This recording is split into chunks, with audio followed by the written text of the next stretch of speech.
This is the Distinctly Detroit podcast, the only pod that explores why one wants to be in the D. I am your host, Fiota Ship III, the director of the University of Michigan Detroit Center. Join me as I interview students, scholars, leaders, and innovators about living, working, and loving in Detroit.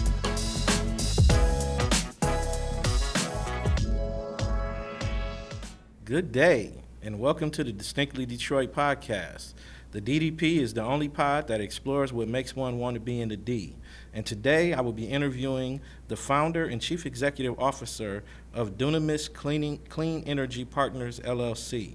She has been recognized as the first African-American woman owner of an electric vehicle charging manufacturer.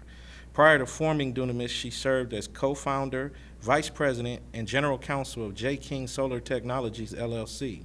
She is a licensed corporate attorney and real estate attorney with a big heart. She has fed thousands of homeless and hungry Detroiters with her annual backyard barbecue event, a native Detroiter earning her undergraduate degree from U of M and her JD from Wayne State. She's an attorney, professor, author, and the recipient of the 2021 Entrepreneur of the Year Award from Michigan and Northwest Ohio. Ladies and gentlemen, Natalie King. Thank you, Theo. Thank you for having me.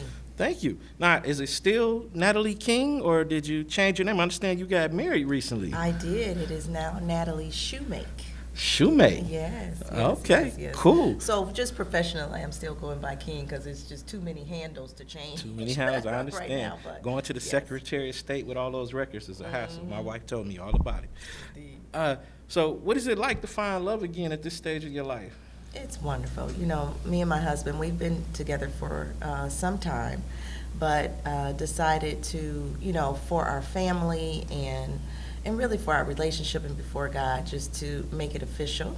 And it's just been a blessing. We have a beautiful family. You know, we have a beautiful integrated family. His children are mine, my children are his, and you know, we just love one another, and we travel and, you know, support our children, and it's pretty cool at this stage. All right. To have that type of relationship, I love that type it. of companionship, and to be with someone that, you know, is very parallel in the track of growth and development and support, and so it's pretty cool. Well, so you got to be equally yoked, right? Yeah. Okay. It's really good. So you're a twin. Mm-hmm. What's it like being a twin? You know, Phil, me and my twin Nicole, it's Natalie and Nicole. We are thick as thieves. Yeah, it's pretty cool. My sister and I, we have a very unique bond, and she's the closest person to me, you know, and I am the closest person to her. I don't think your husband wants to hear that. I know, but he knows. and her husband, Jason, they know. Yeah. I mean, it's the closest in a very different way from our spouses. But, yeah, it's, you know, we used to play, you know, tricks on our teachers when we were younger. And it's a funny story I would always tell when people would ask me, did we do any of the fun twin things? When we were in high school, we would break up with each other's boyfriends for us because, you know, you didn't want the pressure of having to break up with a boyfriend and hurt their feelings. And so I was like, well, just call them and tell them it's over. And, you know, they couldn't tell the difference. So, and I had no emotional attachment. So I was like, it's over. Click. And that was it. So, no, we're very, very, very close. And she's doing well. I'm glad to hear that. Mm-hmm. So, but being a twin, how does that, you know, in terms of like, as you grow up and you would try to search your own identity and try to say, hey, you know, how do you work to build yourself outside of the twin, like to carve out your own identity and place?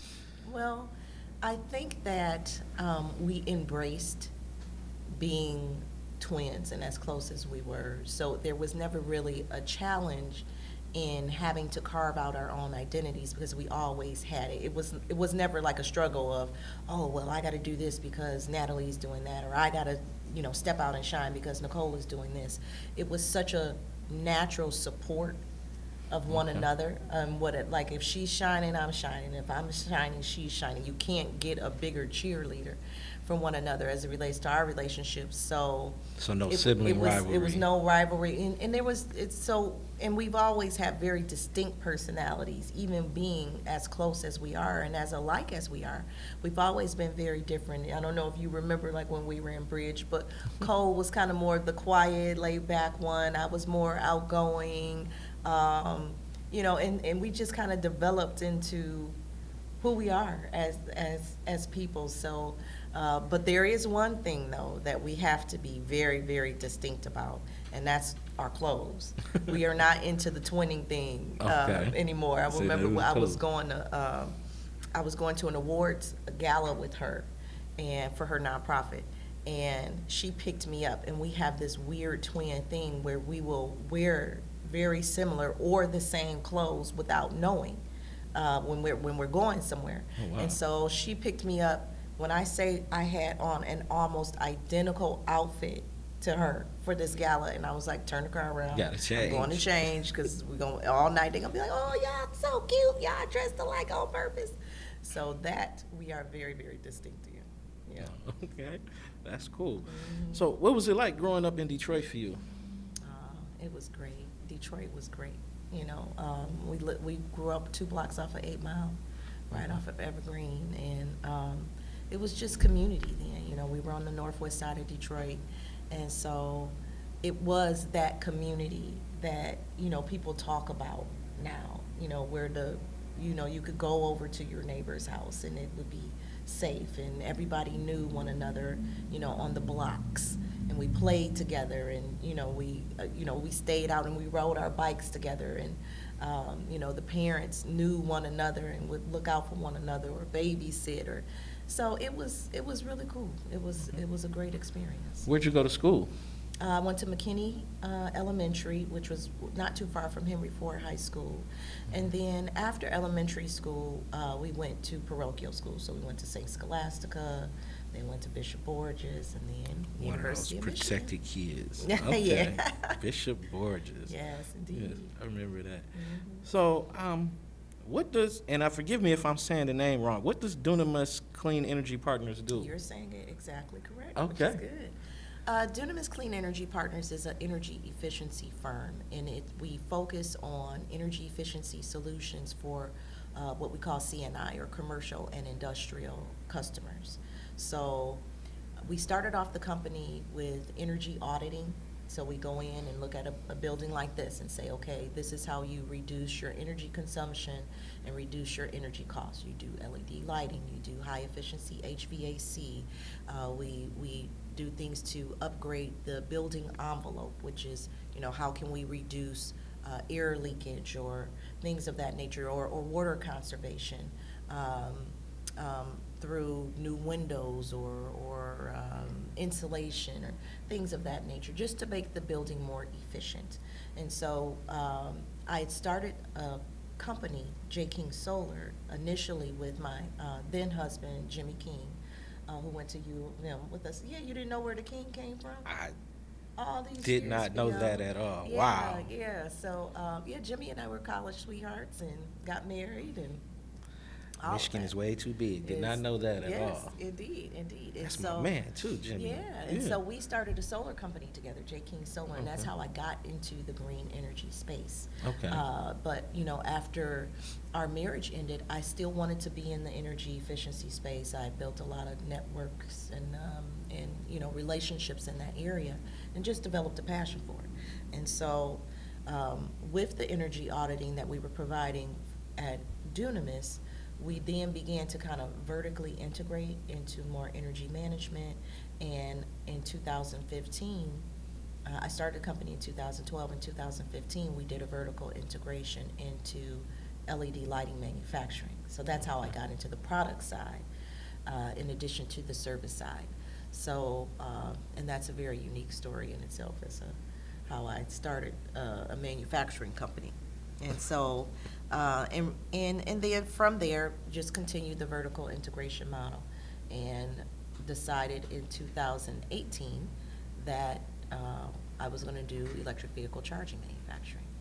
And then from there, 2019, got a team together of my engineers and program managers and project managers, and we started engineering and designing it from ground up.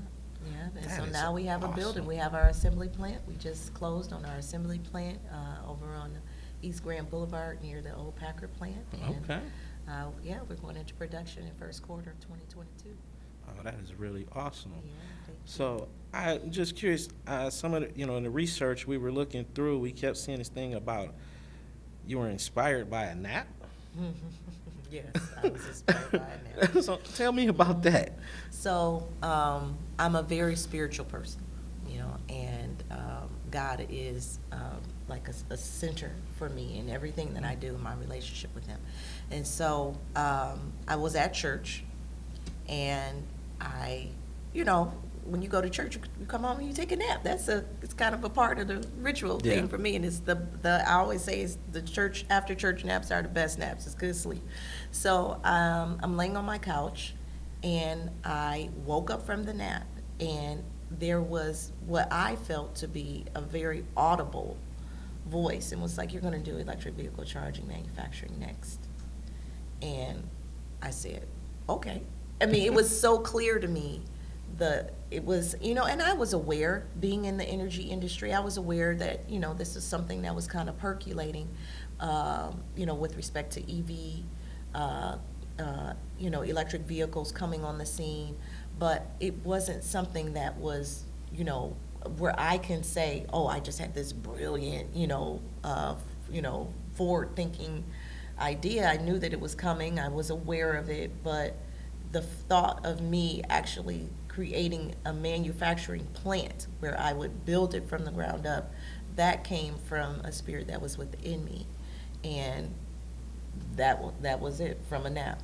I woke up and it said, okay, that's what you're about to do. And it was such a knowing. It wasn't even a or what, are you sure? It was like, okay, that's exactly what we're about to do. Wow, say nothing but God. Yes, this is true. Okay. Mm-hmm. So what does the world of electric cars look like? Oh man, it's coming. It's exciting, and so you have the majority of all of your automotive OEMs that are, if not, I won't even call it a majority. I would say all of the automotive OEMs are committing to transferring their fleets to electric vehicles by at least 50%. You have General Motors who's saying 100% by 2030. Stellantis is, at least 50% within the next, coming years. And so you're going to have a landscape where electric vehicles are the primary vehicles that consumers will be driving within the next 10 years. It's coming, and it's exciting. I have, before I got my new car, I had a Tesla for 3 years, almost 3 years, and that I leased. And I loved it. When I initially got it, I didn't know what to do with it. We didn't know how to charge it. We didn't know where to go to charge it. It was like, you just drive it off the dealership lot, and they like, bye. bye, and so we figured it out.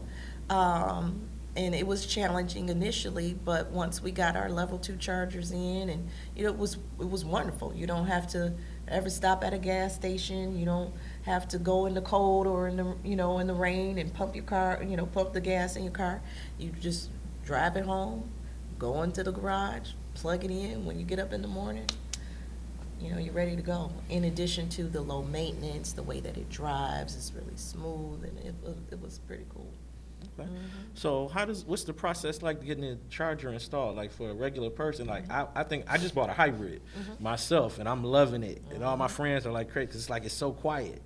People are like, you can't even hear it. Like, oh my God, is the car on? Yeah. And I've gotten out the car, leaving it running sometimes, forgetting it's running. But and I'm getting used to that push button. But what's the process of, because people wonder, like, where am I going to charge it? How do I get a charging station at my home? Now I have this extra expense. I mean, is it worth it? Yes, it is worth it. So what we did initially, we got an electrician to come in and just install a 220 volt in our garage, the same as you would for your dryer. Okay. And through that, you have a cord that comes with the vehicle, your cable that comes with the vehicle, and an adapter, and you just Plug it in. Plug it in. Okay. And so, I think that cost for them to pull the wire and all of that was probably $800. Okay. And with an electric vehicle charger like the level 2 that I just referred to, which is a 220 or 240, then you're able to, install it for about the same amount. The chargers run anywhere from $500, for a lower end to, $700 to $800 for one with kind of bells and whistles and stuff that you can utilize. And by the time you finish paying for that installation, and the electricity that you utilize from charging your vehicle, which quite frankly is pretty nominal, you're not gonna see a huge surge in your electricity bill. Okay. It's not like air conditioning. No, it is Okay. not like air conditioning at all. Okay. And it takes about 4 to 6 hours to charge your car up all the way, 6 hours total if it's like zero, Yeah. charging your battery. Then I would say it's the difference between if you have a mid-sized car and you're paying $40 to $50 to fill up your tank. Yeah. The comparison is about $8 to $10 Okay. to fill up So your to tank. pay for itself over time. Exactly, very quickly. Okay. Yeah. Now, something I read, though, one of the challenges they're trying to figure out for the electric car industry is that they're creating batteries that are going to outlive the cars. What do we do with all these extra batteries? Well, I'm not 100% sure if the batteries are going to outlive the cars. I think that with respect to the vehicles themselves, I believe that you're going to find that there's such a low maintenance on these vehicles that the life of the vehicles are really going to be extended significantly. So you may have to get new tires. You know what I mean? Okay. You may have to, have small things that You you gotta need do to. that to anyway. You gotta Yeah. do that anyway, Yeah. to repair. But you'll find that the cars have a much more extended life, with EVs than it would with with traditional combustible engine Okay. models. The rust, those are the types of things that, if you maintain your car, you're going to do well. And so I don't really see it being a problem where the batteries, outlast the car with such significance that you aren't able to kind of balance this bulk of batteries. You're going to be able to recycle and reuse and Okay. repurpose those batteries. You don't see us filled with landfills full I of don't. batteries and I things. don't. I don't Okay, see that. that's cool. Mhm. So, how do you see being in Detroit as an asset to your future business? Yeah, it was very, very intentional to make sure that we kept the business here. We had other opportunities to bring our electric vehicle charging manufacturing to, the suburbs or even out of state, moving towards the western states of California, where, of course, electric vehicles are much more prevalent and present. It would have been more viable for us to be there, but I wanted to keep the business in the city of Detroit because this is the Motown, this is Motor City. And I knew that, particularly for communities of color, so many times we don't have access to or knowledge of these types of burgeoning industries. And what you have here is, for the electric vehicle industry, for mobility as a whole, you're going to have a great transfer of wealth from this industry. You're going to have trillions of dollars that are invested into this industry. And I did not want to have our community pass by in this. I wanted to play a part, and whether it be small or large, I wanted to be able to play a part in utilizing this technology for wealth creation, job creation, economic development for Black and brown communities, impoverished communities, so that Dunamis being here in the city of Detroit means that we're going to hire from the city of Detroit, means that we're going to focus on job training and education for communities so that they can take advantage of this. They can feed their families from it. They can utilize this type of technology within their own families and homes. And I just don't want us to be left behind, and to kind of get the crumbs as so many other communities are able to take advantage. Yeah. And you are on the bleeding edge of a new tech, so that's Yeah. going to give you an advantage. Mm-hmm. Well, how would you advise other entrepreneurs about breaking into new and different industries? Well, first you gotta kind of keep your ear to the ground. You gotta know what's going on within your industry or within an industry that you may be focused on getting into, and learn about it. Delve into it, do the research, read every article. Make phone calls, try to make the connections and the resources and the networking within that industry so that you can become just completely saturated in it. And then the next thing is just to have courage and step out. You have to have courage to step out in a field that you don't really know much about, and especially when it's new and emerging, because you have other obstacles that you have to overcome when it is new and emerging. And so, but I would say be courageous, and if you're called to it, then do it. Walk in it. Don't, the resources will come. As long as you're very intentional about what you want to do and why you're doing it, the resources are going to follow you. And then the more you study, the more encouraged you become, Yeah. because you feel more confident Absolutely. in what you're doing. Absolutely. Do you have any specific advice for young women? I do. And it goes to what I just said with respect to the courage and the intent. And so in the confidence, for young women, I would say if I knew then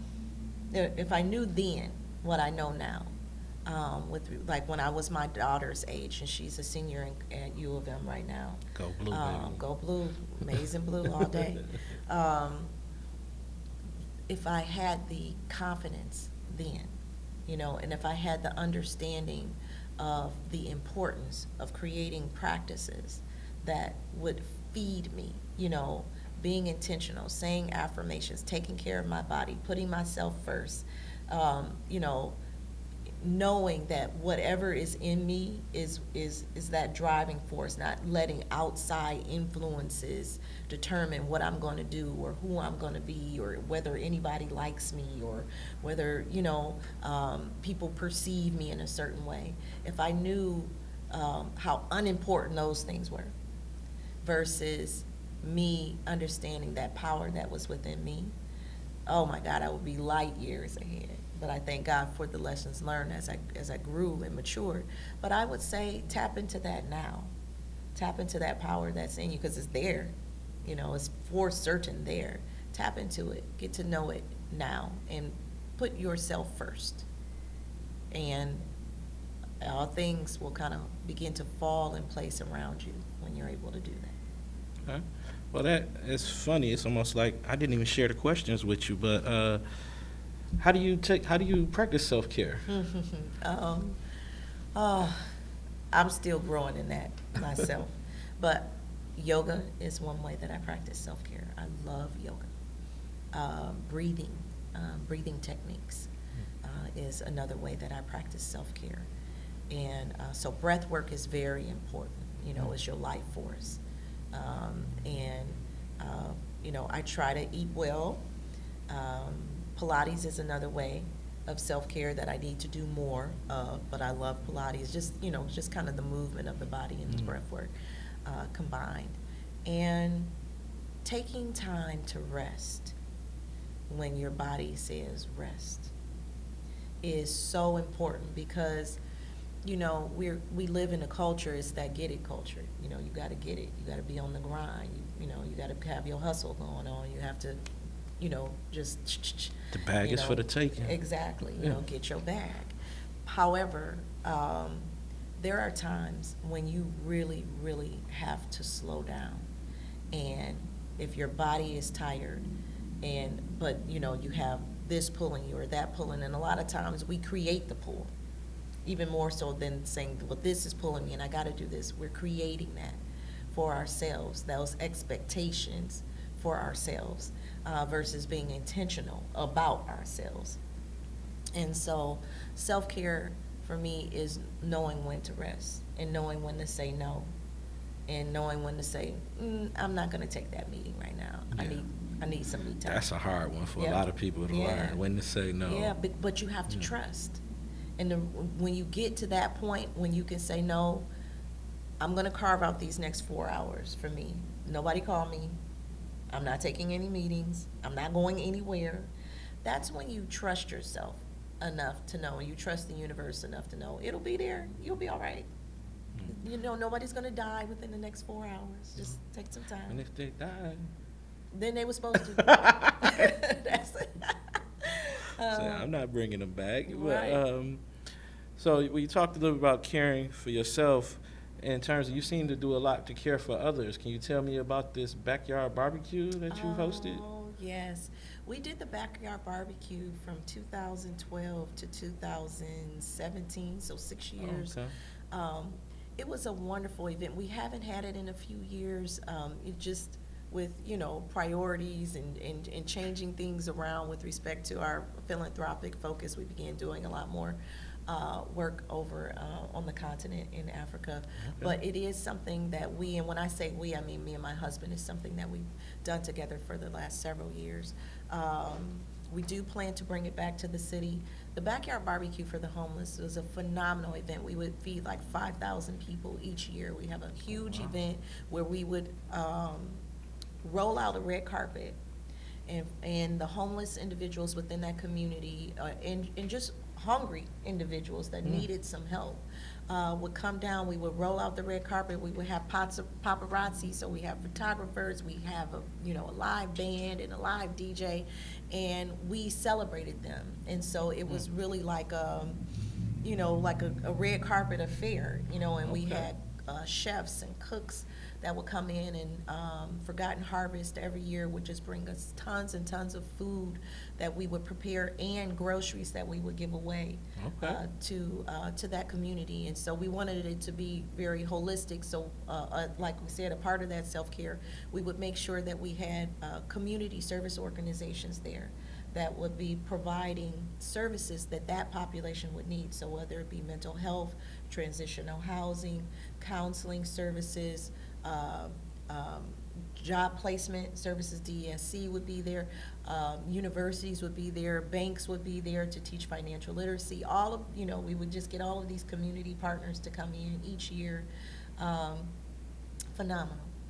You had General Motors as a sponsor, DTE as a sponsor, all these major corporations would come in. It was a great event. And so we do want to bring that back.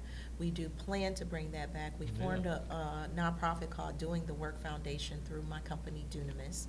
Okay. And so we intend to have that philanthropic arm as like a vehicle for us to really push all of the community work that we intend to do. Okay. Yeah.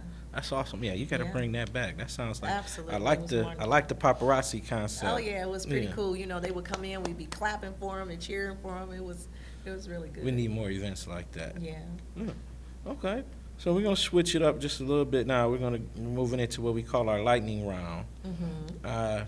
Gonna ask you just a few more questions about you and your personal.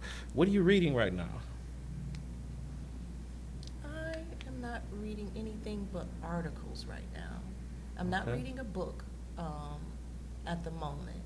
I've just been reading a ton of articles with respect to the electric vehicle Okay. industry. Like I said, Research. getting yourself Yep. saturated.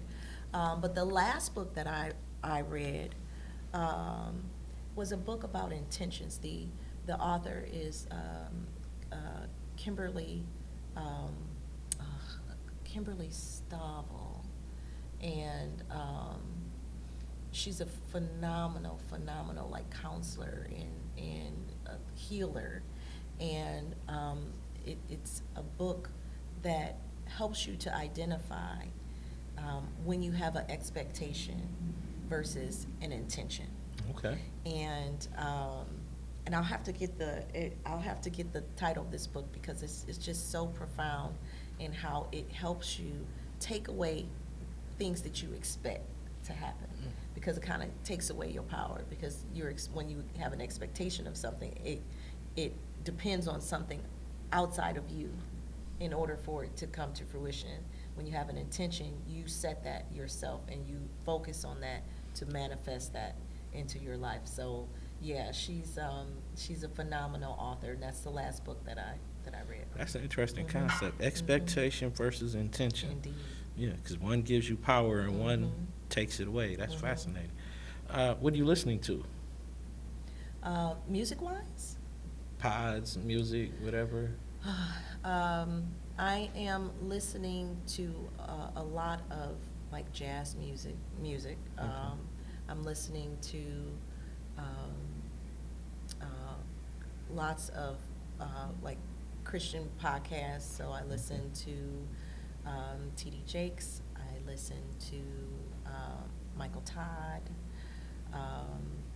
and really just, I'm more of a relax, like I gotta kind of make sure that I can deflate all of the stressors and strains, and so I listen to calming music. I listen a lot to meditation music, Okay. and that's how I go to sleep. Is I'm listening to meditation music or affirmations and things of that nature. Okay. Mhm. And I'm just throwing this one in. I imagine you don't do a lot of this, but what are you watching? Actually, I do binge on a few things. Okay. So the last thing that I just watched was called Dope Sick. Okay. Yeah, Okay. Dope Sick is crazy. Like, it's so intense, and it's a series with Michael Keaton on the opiate addiction, Okay. and how it really, this company, the Purdue Pharma, Yeah. that really pushed OxyContin out, and it's like blowing my mind. Yeah. And I'm about to watch Colin Kaepernick's Black series. and White. Yeah, Black Yeah. and White. I heard that it Okay. was really good. Have you seen it? No. Yeah, I heard it was really, really good. So that'll be my next to do. But I don't really watch a lot of TV. Yeah, that's why I just Yeah. threw it in there. When you go out in the city, where do you like to go eat? I go a lot in Birmingham.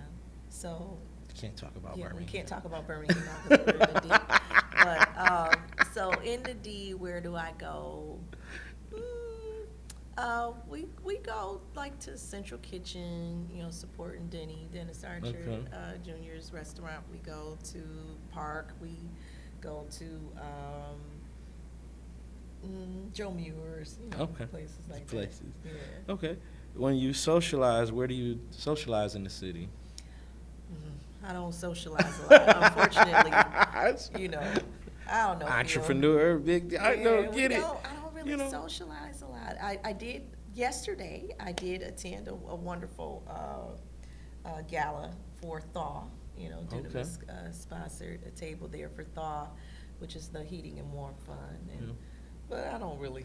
No, I get it. We I old, get Phil. it. We No, don't I really. we trying to get that some 10 o'clock patterns. bedtime. It really calls me. They say 40 is the new 30, but 9 is the new midnight. 9 is the new midnight. Mhm. For someone, if a friend of yours is visiting Detroit from out of town, what is something they have to do when they're here? I would say the Charles H. Wright Museum is definitely something they have to do. I know you're going to think this is hilarious, but I would tell them to go see, Motown Museum, but I've never been in my life. I've never been to the Motown Museum. Yeah, but I would say Charles H. Wright Museum, and of course, like, the Rinsen and downtown. Belle Isle. Yeah, Campus Okay. Martius. Hmm. Mhm. Okay, 2 more questions. Second to last, where can we find you? Oh, you can find me, as far as social media is concerned, I'm on Instagram. I believe my handle on Instagram is Natalie King ESQ, as it is on Facebook. You can find me on LinkedIn at Natalie King ESQ as well. Okay. Yeah. And then any last comments or thoughts for our audience? I would just say, go blue. I'm so happy to be here. I don't know if we told the listeners, but Theo and I came into University of Michigan together during the Bridge program, and I'm just so happy and excited to see you here. And you been like bleeding maize and blue since we graduated. So this is phenomenal. I'm very happy that you've had me on the show. I appreciate it, and it's been a wonderful experience. Thank you. Thank you. Well, we really appreciate you. Again, you're doing wonderful things, and we looking, if you need any help with the barbecue, bringing it back. Absolutely. I love barbecue, so I'll be there to help. We're going to have to get you on the grill. And Marlon would love to be paparazzi, so Fabulous. we'll do that. Yes, But we are. thank you for coming out. We really appreciate your time, and we're really excited about the things you're doing, and we wish you all the best. Thank you. And thank you for listening. Again, please, you can get us wherever you find your pods. Please subscribe, review, and rate, and we'll see you next time.